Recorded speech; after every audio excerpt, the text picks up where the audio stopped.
Habiba Fatima हम सब के लिए मोटिवेशन है क्योंकि उन्होंने सबसे पहले इंटरमीडिएट में टॉप किया और फिर माशाल्लाह 23 साल की एज में सीए भी क्वालिफाई करके क्वालिफाइड चार्टर्ड अकाउंटेंट बन गई हैं। आइए इनसे बात करते हैं। अस्सलाम वालेकुम गाइस। आज हमें ज्वाइन किया मिस हबीबा फातिमा ने। इन्होंने इंटरमीडिएट में भी पोजीशन ली थी और इन्होंने सीए क्वालिफाई किया है एट द एज ऑफ 23।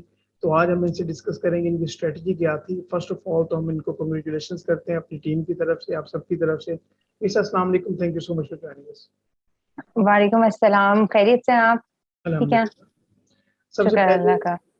सबसे पहले तो आपको मुबारकबाद कि आपने ये बहुत बड़ी अचीवमेंट बनाई है अपने लिए। और ये थैंक यू बताइएगा सो कि मच। आप चार्टर्ड अकाउंटेंसी में आए हो तो आपको किसी ने कहा था क्या, या अम्मा अब्बा का ड्रीम था कि हमारी बेटी सीए में? हम्म। आज आजकल तो लड़कियों को वैसे ही पूरी तालीम नहीं दिलवाई जाती, तो सीए किस तरह ज्वाइन किया आपने? अच्छा, हमारा इस तरह का था कि माशाल्लाह से मेरी फैमिली काफी का एजुकेशनल बैकग्राउंड काफी अच्छा है। तो हमें कभी भी इस तरह नहीं होता था कि अगर एक फीमेल को भी बिल्कुल उसी तरह से प्रिविलेजेस दिए जाते थे जिस तरह एक मेल स्टूडेंट्स को दिए जाते हैं। हाँ। This was like it. तो हमारी फैमिली में एक होते थे जिन्होंने सीए किया था।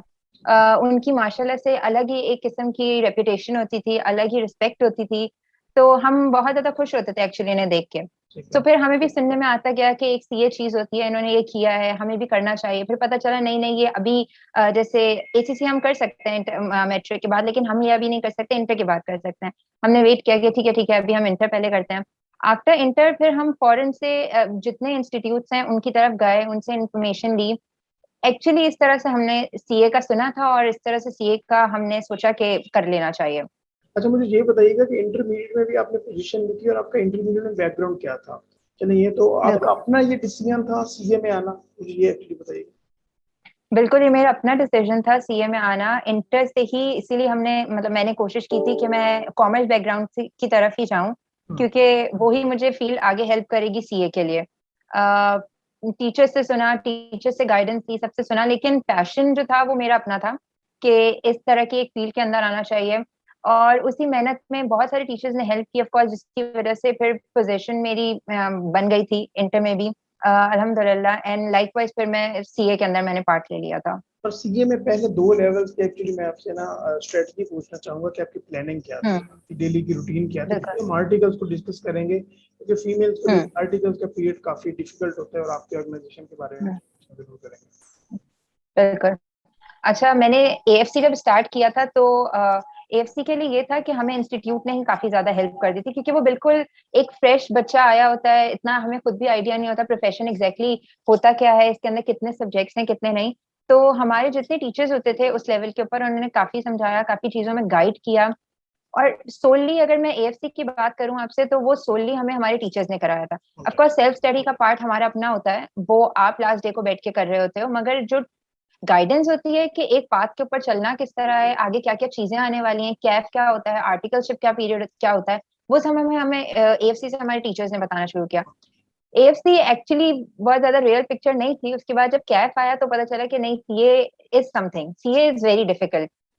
फिर कैफ का जो पीरियड था उसके अंदर तो मतलब इस तरह से होता था कि सुबह से लेके तो शाम तक क्लासेस हो रही होती थी हमारी, क्योंकि मैंने हर अटेम्प्ट में एटलीस्ट 3 3 पेपर्स उठाए हैं, तो मेरी क्लासेस भी ज्यादा होती थी।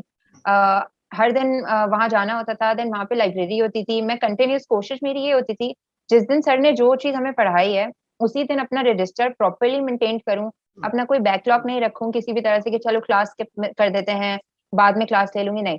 प्रॉपरली उसी दिन क्लास की, सब कुछ किया, लाइब्रेरी जाके बैठती थी, पढ़ने की कोशिश करती थी, जितना समझ आता था सही है, नहीं समझ आता था तक नेक्स्ट डे के लिए रख दिया। हाँ। इसी तरह करते थे।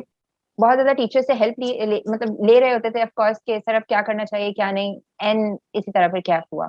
और इसमें कोई आपको फेलियर देखने को मिली कैफ के लेवल पर? नहीं नहीं, अल्हम्दुलिल्लाह, ना एएफसी में ना कैफ में मैंने स्ट्रेट पास कर लिया था। चला गया। अच्छा, ये बताइएगा कि राइट आफ्टर कैफ आपने फर्म में जाना होता है या इंडस्ट्री में अपने आर्टिकल्स करने बिल्कुल। होते हैं, तो आपने आर्टिकल्स कहाँ से किए थे? और ये जो पीरियड हम्म। होता है ना, ये मेल और फीमेल दोनों के लिए डिफिकल्ट होता है, बट फीमेल्स के लिए ये समझा जाता है ये बड़ा चैलेंजिंग होगा। लेट सिटिंग्स होंगी, आपका डिपार्टमेंट कौन बिल्कुल। होगा, इसके बारे में आपने जरा डिटेल में हमें समझाना चाहिए ऑडियंस के लिए फायदा हो सके। बिल्कुल यही होता है। कैफ के फौरन बाद ही हमारे पास फॉर्म्स वगैरह आ गए थे।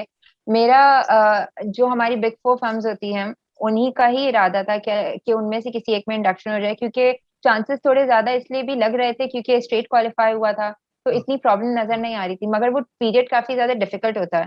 आपको आपकी एकेडमिक बैकग्राउंड की बेसिस तो एक होती है, मगर आपकी अपनी पर्सनालिटी ग्रूमिंग की बेसिस पे भी आपको बहुत ज्यादा इवेल्युएट किया जाता है वहाँ पे। Alright. एंड उसके बाद फिर आपकी इंडक्शन होती है। सो मेरा तो ये था कि मुझे ENY ने इंडक्ट कर लिया था अल्हम्दुलिल्लाह कुछ टाइम के बाद। आर्टिकलशिप पीरियड वाकई आप बिल्कुल सही कह रहे हैं, काफी ज्यादा डिफिकल्ट होता है। उसका रीजन ये होता है कि हम इस चीज के आदी नहीं होते कि हमें स्टडीज किस तरह लेके चलनी है और अपनी जॉब किस तरह लेके चलनी है। अच्छा, उससे पहले कभी जॉब की भी नहीं होती है, ना कोई आइडिया होता है। तो वो पीरियड बहुत ज्यादा डिफिकल्ट इस मायने में था कि कभी कभी क्या हो रहा था कि सुबह क्लास हो रही है, देन आपको क्लाइंट पे जाना है, दोबारा रात को क्लास हो रही है, आपने दोबारा क्लास के लिए आना है, तो वो बहुत हैप-हैज़र्ड सी एक सिचुएशन हो जाती थी। उसके अंदर खुद को कोप अप इस तरह किया जाता था कि जितना टाइम मिलता था फ्री, इन अ वे कि आप क्लाइंट पे कभी चले गए हो और वहां पे इतना ज्यादा टाइम का प्रेशर नहीं है। आपकी बॉन्डिंग जो आपके मैनेजर से होती है, आपके सीनियर से होती है, वो बहुत ज्यादा मैटर करती है, मुझे ऐसा लगा। क्योंकि अगर आप उनको टाइमली काम करके दे रहे हो ना, तो वो भी आपको कहीं ना कहीं हेल्प करते हैं। Alright. जहां तक बात है लेट सिटिंग्स की और इस तरह की चीजों की, दिस इज वेरी ट्रू, बहुत ज्यादा लेट सिटिंग्स होती हैं, मगर वो उस टाइम होती है जब आपका पीरियड इस तरह का होता है, जब आपके बहुत ज्यादा क्लाइंट लाइक लिस्टेड क्लाइंट लग रहा है, या कोई इस तरह का क्लाइंट लग रहा है जिसका ईयर एंड हमसे जिस तरह का भी ईयर एंड हो, Hmm. उस टाइम पे आपको बहुत ज्यादा करना पड़ता है। लेकिन अगर आप काम अच्छा करके दे रहे हो, आप अपने साथ सिंसियर हो कि आप जो काम कर रहे हो वो आपको पता है, आप पढ़ाई को किस तरह कोप करना चाहते हो, आप बात करोगे, हर चीज सॉर्ट आउट हो जाती है। अपने मैनेजर से कंसल्ट करो, सीनियर से कंसल्ट करो, बहुत चीजों में बहुत सारे लोग आपको हेल्प करते हैं। क्योंकि आपने बिग फोर में अपने आर्टिकल्स अपने कंप्लीट किए हैं, तो आपने क्या देखा कि कैफ का स्टूडेंट अगर आ रहा है या विद इन आर्टिकल्स भी, तो स्किल्स को किस तरह से आपने देखा है कि आजकल के टाइम में डिमांड एंड सप्लाई का गैप काफी चल रहा है, तो आप इसको किस तरह हम्म से फेस करना चाहेंगे? मैं ये समझती हूँ कि आपकी पर्सनैलिटी, आपकी कम्युनिकेशन स्किल्स बहुत ज्यादा मैटर करती हैं, स्पेशली इंडक्शन के टाइम पे। अगर आप इंडक्ट हो गए तो चलो ठीक है, वो बात अलग है, क्योंकि आपको क्लाइंट से डीलिंग करनी होती है या अपने आसपास के लोगों से। बट जो इंडक्शन का आपका पीरियड होता है, जब आप ट्राई कर रहे होते हैं, इंटरव्यूज दे रहे होते हैं एक्चुअली, उस टाइम के आपकी जो इंट्रापर्सनल या इंटरपर्सनल स्किल्स है ना, वो बहुत स्ट्रांग होनी चाहिए। उसका रीजन ये होता है, आप कहीं जाते हो, आप और कोई दूसरा बच्चा अगर वहां पे आ रहा है, आप दोनों की सेम क्वालिफिकेशन है, आप दोनों कैफ क्वालिफाई करके आए हो, right? There is no difference in in your knowledge, right? मगर आपकी कॉम्पिटेंस हम किस तरह असेस करेंगे, या आपकी आपकी पर्सनैलिटी किस तरह असेस करेंगे, आपके कॉन्फिडेंस से। हम जब इंटरव्यू सेशंस होते हैं, पैनल इंटरव्यू समटाइम्स हो रहा होता है, समटाइम्स ग्रुप इंटरव्यूज हो रहे होते हैं, वहां शो करना होता है कि आप कितने केपेबल हो, इतने सारे लोगों के सामने खड़े होकर किस तरह आप बात कर सकते हो। आपकी स्किल्स वहां पे मैटर करती हैं। दैट इज द पॉइंट जहां से ना लोग आपको पिक करना शुरू करते हैं कि नहीं, एक बच्चे लेकिन दोनों में ये डिफरेंस है। वो डिफरेंस क्या होता है? एक्चुअली आपका कॉन्फिडेंस होता है, एक्चुअली आपकी पर्सनैलिटी होती है। वो चीज काफी मेन होती है इस सेशन के, इस पर्टिकुलर इंडक्शन पीरियड के लिए, आई वुड से। एंड बाकी बाय द टाइम जब आप इंडक्ट हो जाते हो, तो यस ऑफ कोर्स हमारे पास जितनी हमारी स्किल्स हैं, जैसे कि MS एक्सेल है, वर्ड है, या इस तरह की चीजें, ऑफ कोर्स ये बहुत ज्यादा मैटर करती हैं, क्योंकि हमें सारा काम ही इसके ऊपर करना होता है। हमें प्रेजेंटेशंस बनानी होती हैं, हमें मेमोज बनाने होते हैं, हमें फाइनेंशियल स्टेटमेंट्स बनाने होते हैं, हमें अपने वर्किंग पेपर्स भी जो काम करने होते हैं, वो सब हम एक्सेल या वर्ड पे कर रहे होते हैं। तो ऑफ कोर्स यस, वो आपको बाय द टाइम आ जाता है, लेकिन उसमें भी एक्सेल आपको खुद करना होता है। राइट।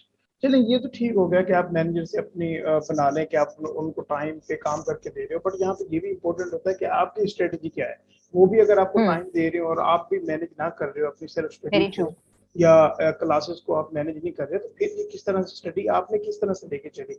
और फीमेल के मैंने पर्सपेक्टिव से ये बताइएगा मुझे काइंडली हम्म कि ये देखा जाता है कि लीड सिटिंग्स होती हैं और फीमेल इसको किस तरह से मैनेज कर सकती है, ये जरूर एड्रेस करें। बिल्कुल बिल्कुल बिल्कुल। अबाउट माय स्ट्रैटेजी तो वो ये था कि मैं सबसे पहले ना पेपर का डेट चेक करती हूँ, पेपर किस किस दिन हमें पड़ता है, और हमें पता भी होता है कौन कौन से दिन कौन कौन से पेपर्स होंगे। तो मैं क्या करती हूँ, मैं टाइम टेबल तो नहीं फॉलो कर पाती थी अपना कभी भी, लेकिन मैं एक टाइमलाइन बना देती थी कि पेपर से 15 डेज पहले की जो मेरी स्ट्रैटेजी होनी है ना, वो सिर्फ इतना होना है कि मुझे सिर्फ पास पेपर्स करने हैं। और वो क्यों करने हैं? इसलिए नहीं करने कि मैं अपनी प्रैक्टिस करना चाहती हूँ क्या, मुझे टाइम मैनेजमेंट का बहुत इशू आता था। टाइम मैनेजमेंट की होता है, आप जितना पेपर ज्यादा से ज्यादा सॉल्व करके आओगे, उतने आपके चांसेस हैं कि आपका पेपर पास होगा, राइट? तो मैं ये करती थी कि अपना हर सब्जेक्ट को 3 3 दिन दिए, 3 3 दिन उनका पूरा पूरा पास पेपर सॉल्व किए। अपनी इवैल्यूएशन खुद से की, इधर अगर ग्रुप स्टडीज कर रही हूँ तो अपने फ्रेंड से चेक करवाई, और देन हम अपने आप को मार्किंग्स दे रहे होते थे। इससे ना क्या होता है, जब आप नेक्स्ट डे वही पेपर या दूसरा पेपर लेके बैठते हो, आपको बहुत हेल्प हो जाती है कि मैंने कल ये गलती की थी, आज अगेन मैं ये गलती ना करूं। और इससे क्या आपको फायदा होता है, जब आप पेपर वाले दिन बैठे हुए होते हो, सेम पैटर्न पे कोई चीज देखते हो, आप फौरन से, आपको टाइम नहीं लगता, वहां अनसर्टेनिटी का पॉइंट नहीं आता, आप फौरन फौरन चीजें सॉल्व कर लेते हो, आप फौरन फौरन फॉर्मेटिंग कर लेते हो, चीजें बहुत ज्यादा आसान हो जाती हैं। अब लाइक अदर देन 15 डेज जो लास्ट के हैं, बाकी का टाइम मैं सिर्फ इतना करती थी कि मैं जितना टीचर्स ने पढ़ाया है, मैं वो प्रॉपरली टीचर्स के साथ चलती थी। क्लास प्रेजेंटेशन बहुत मैटर करती है, मुझे ऐसा लगता है, क्यों? क्योंकि आप चीजें याद रखते हो, आपका रिवीजन अगर स्ट्रांग होगा तो आप हर चीज बहुत इजीली कर लोगे। क्यों? क्योंकि आप रिवीजन करते आ रहे हो, एंड में भी आपका रिवीजन रहता है। बाय द टाइम अगर आप बिल्कुल लास्ट में आके आप ये डिपेंडेंट रखो कि नहीं मैं सिर्फ लीव्स के टाइम पे पढ़ूंगा, तो उस टाइम बहुत प्रेशर होता है। क्यों? क्योंकि आप बहुत स्ट्रेसफुल हो चुके होते हो कि अब मैंने सब कवर ही करना है। जहां तक बात है फीमेल स्टूडेंट होने की और लेट सिटिंग्स वगैरह की, उसको किस तरह कोप किया, तो अगेन मैं आपसे यही कहूंगी कि यस, आपको टाइम देना होता है। जिस तरह का भी आपकी फर्म का कोई भी कल्चर हो, आप डिनाई नहीं कर सकते हो। हाँ, अगर आपकी कोई बहुत ज्यादा इश्यूज हैं या कोई मसला है, आप लेट सिटिंग बिल्कुल भी नहीं अफोर्ड कर सकते हो, दैट्स अ डिफरेंट पार्ट। पर मैंने भी लेट सिटिंग्स की हैं, और लेट सिटिंग्स में ये होता था कि ऑफ कोर्स आप उस दिन अपनी पढ़ाई को कोई टाइम नहीं दे सकते। अगर आप बहुत ही कोई ब्रिलियंट स्टूडेंट है, मे बी आप ये कर सकते हो कि सुबह जल्दी उठ जाओ। मुझे जो लगता है ना, सिर्फ एक नींद का फैक्टर होता है जो आप कॉम्प्रोमाइज कर सकते हो, अदरवाइज आपके पास कोई और टाइम नहीं निकल सकता है। मतलब आप 24 घंटे को 25 घंटे नहीं कर सकते हो, मगर अपनी नींद कम करके आप उसको वो वाला टाइम कंपनसेट करा सकते हो। सो ये वाले चीजें होती हैं। आप लेट सिटिंग भी करते हो, बहुत ज्यादा करनी पड़ती है, लेकिन फेवर भी मिल जाता है। अच्छा, मुझे ये बताएं, जो आपने शुरू में कहा कि सीए होता है उसकी ये वैल्यू होती है, तो फिर अभी आपको किस तरह लग रहा है चार्टर्ड अकाउंटेंट बन के, कि क्या वाकई जो आपने सोचा हुआ था वो आपने अचीव कर लिया है? इस तरह मार्केट में अभी बिल्कुल आपकी वैल्यू है? क्योंकि ये भी मुझे पूछना है जी कि क्या सीए की वैल्यू है भी चाहिए? बिल्कुल, ये बहुत सही बात है, बहुत ट्रू थिंग है कि सीए एक वाकई में रिवॉर्डिंग क्वालिफिकेशन है। जो वर्थ आपकी क्वालिफिकेशन के बाद हो जाती है, या इनफैक्ट मैं ये कहूंगी कि आखिर के अगर आपका भी कुछ रहता है ना, तो जो आपकी वर्थ होती है वो वाकई, मतलब लोग उसको मानते हैं कि यस आप कुछ कर, लाइक आपकी चीज है, आप कुछ कर रहे हैं।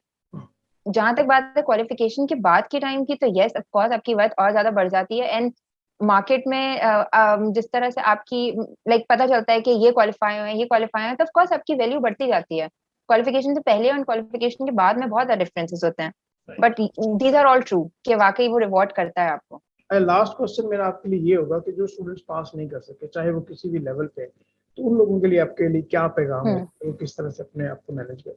बिल्कुल, इस तरह के फेलियर के लिए या इस तरह की चीज के लिए मुझे लगता है कि दो चीजें होती हैं। एक तो ये कि आपकी टाइम मैनेजमेंट में भी सही नहीं हुई होगी। टाइम मैनेजमेंट अगर आपकी सही नहीं हुई होगी, तो ऑफ कोर्स मैंने जैसे पहले कहा था कि आपके चांसेस कम हो जाते हैं पास होने के।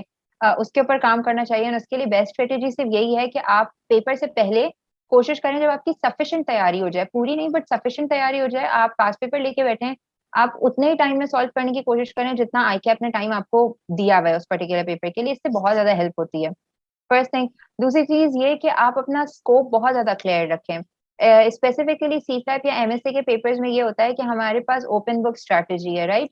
हम बुक्स वगैरह लेकर जा सकते हैं। आप अपनी मार्किंग, आप अपनी टैगिंग्स बहुत अच्छी करें, प्लस आप उसी बुक को स्टार्ट से लेके एंड तक चलें जो आपको एग्जाम में लेके जाने का इरादा है। आप उन बुक्स के ऊपर नहीं जाएं जो आपको लगता है कि मैं अभी पढ़ लूंगा, बाद में ये वाली नहीं करूंगा। सो आई थिंक ये दो पॉइंट्स हेल्पफुल रहेंगे। Thank you so much Miss Abiba, thank you so much कि आपने हमें ज्वाइन किया और बड़ी अच्छी आपने अपनी स्ट्रेटजीज भी शेयर की, और कंग्रेचुलेशन हम आपको वंस अगेन करते हैं कि आपने ये बहुत बड़ी अचीवमेंट की है। और जितनी भी फीमेल सुनने वाली हैं, आप ये देख लें कि अगर इन्होंने 23 ईयर्स एज में से ये क्वालिफाई कर लिया, तो आप भी कर सकते हैं। ठीक है, तो हर वो ये नहीं कहते कि ये बंदा कहाँ से आया हुआ है, तो इनकी भी अपनी स्ट्रेटजीज हैं, अपने आप को कंसिस्टेंट रखा है और अपने ये देख लें कि आज ये क्वालिफाइड चार्टर्ड अकाउंटेंट है। तो thank you so much Mister Abiba कि आपने हमें ज्वाइन किया। Thank you so much, thank you so much for having me, thank you.